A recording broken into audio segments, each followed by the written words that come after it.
Para oma opa, bapak ibu dan adik-adik yang terkasih, selamat sore.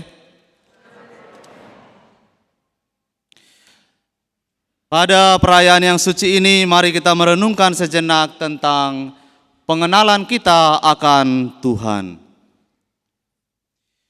Saudara-saudari yang terkasih dalam Tuhan, manusia itu sungguh mengagumi Tuhan. Manusia menyebutnya sebagai Tuhan yang Maha Kuasa, Tuhan yang Maha Dahsyat, pencipta segala sesuatu.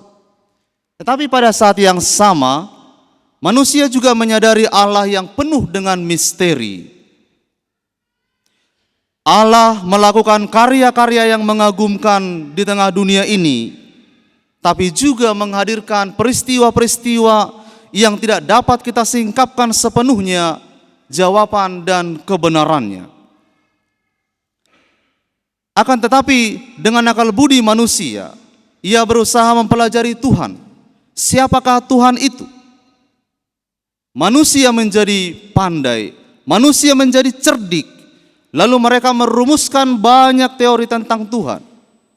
Tetapi hati mereka belum juga mengenal Tuhan. Karena mereka mengenal Tuhan dari pikirannya, bukan dari hatinya. Mereka tahu banyak tentang Tuhan, tetapi mereka hampa hatinya karena tidak mengalami Tuhan. Ada juga orang yang rindu untuk mengenal Tuhan, lalu dia berusaha untuk mencari Tuhan, untuk mengalami Tuhan. Lalu dia mengikuti berbagai ibadat-ibadat di gereja-gereja dan komunitas. Lalu dia menjadi lelah dengan pikirannya, lelah karena banyak aktivitas doa. Tapi toh juga hatinya belum mengenal Tuhan. Saudara-saudari yang terkasih, kalau demikian, bagaimana sejatinya kita umat beriman ini dapat mengenal Tuhan lebih dari sekedar pengetahuan manusia semata? Bacaan kitab suci hari ini, Yesus memberi kita jawabannya. Mengenal Tuhan itu adalah bagian dari orang yang menjadikan dirinya kecil di hadapannya. Orang-orang kecil yang diwartakan oleh Yesus pada hari ini dalam Injil adalah mereka yang penuh kesadarannya menggantungkan seluruh hidup mereka kepada Allah. Orang-orang kecil itu bagaikan seorang anak yang bergantung sepenuhnya pada Allah sebagai Bapanya. Saudara-saudari yang terkasih, pengetahuan akan Tuhan tanpa penyerahan diri adalah ketidaktahuan. Dulu ada ungkapan demikian indah, saya mengerti maka saya percaya.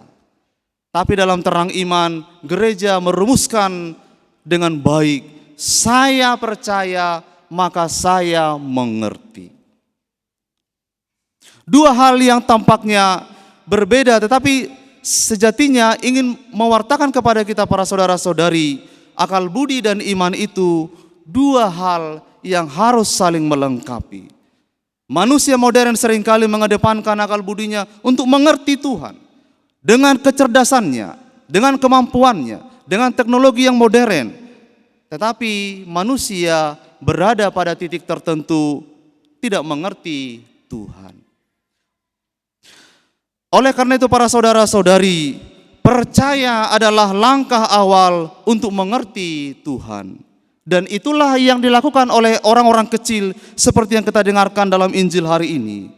Mereka tidak ingin mengerti sepenuhnya tentang Tuhan, tapi mereka mau percaya sepenuhnya pada Tuhan, lalu mereka mulai mengerti hari demi hari, peristiwa demi peristiwa, siapa Tuhan sesungguhnya bagi manusia.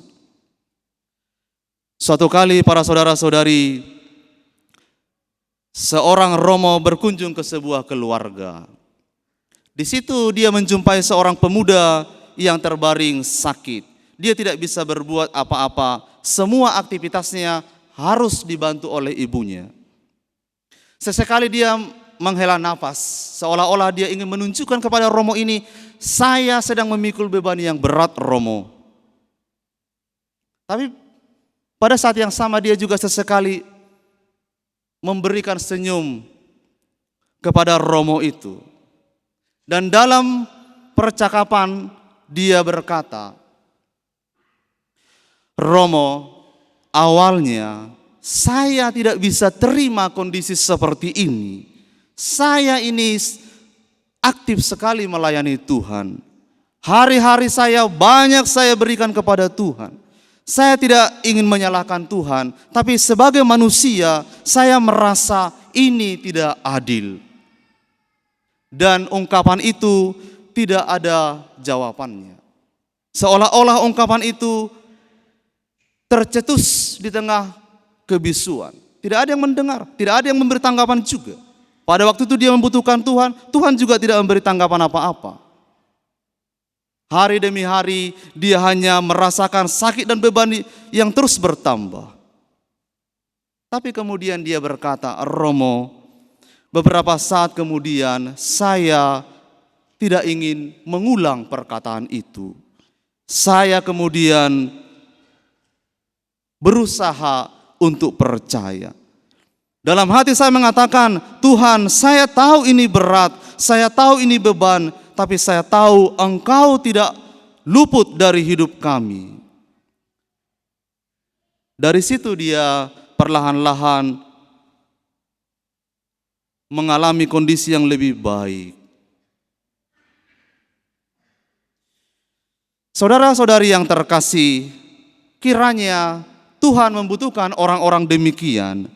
Banyak hal dalam hidup kita tidak selesai dengan jawaban yang eksplisit, tetapi Tuhan menjawabnya dengan peristiwa yang sangat implisit. Secara khusus pada hari ini, Yesus mengundang kita untuk datang kepadanya. Kita orang-orang yang letih lesu dan berbeban berat.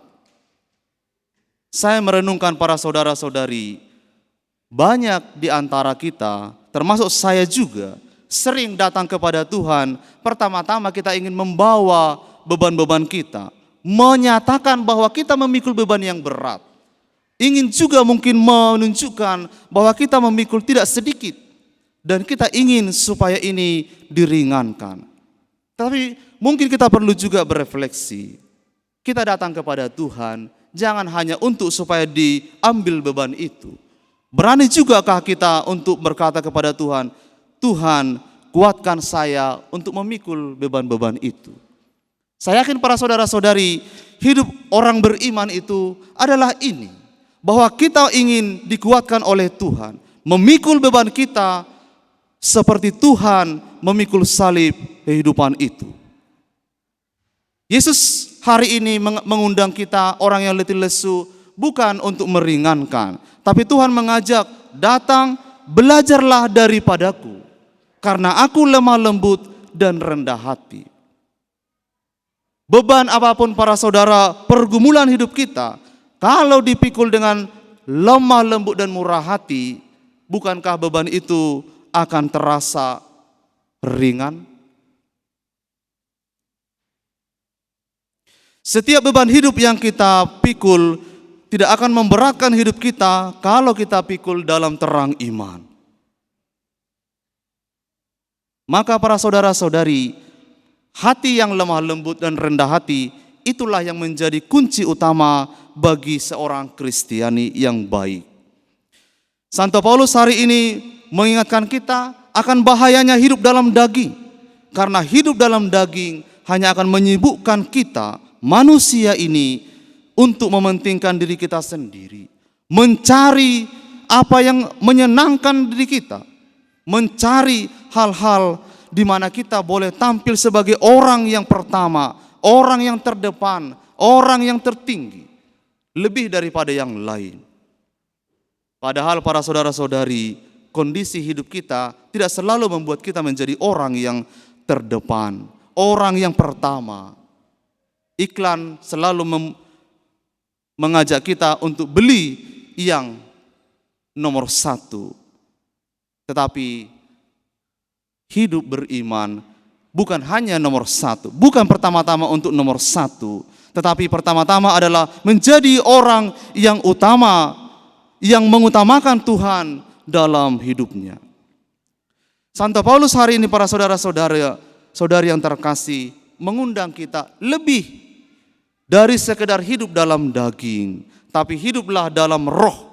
Mengapa dalam roh? Karena roh itu tidak menyibukkan kita untuk mencari-cari kepentingan diri sendiri. Roh itu mencari kita, membuat kita untuk bergegas untuk mencari Tuhan. Mencari apa yang baik, apa yang paling dikehendaki Tuhan. Bukan yang paling kita rindukan, bukan yang paling menyenangkan kita, yang membuat kita nyaman, tapi yang membuat Tuhan dimuliakan dalam hidup kita.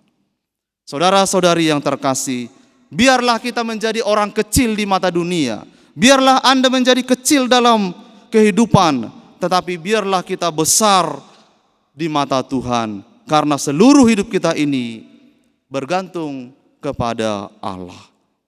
Tuhan memberkati.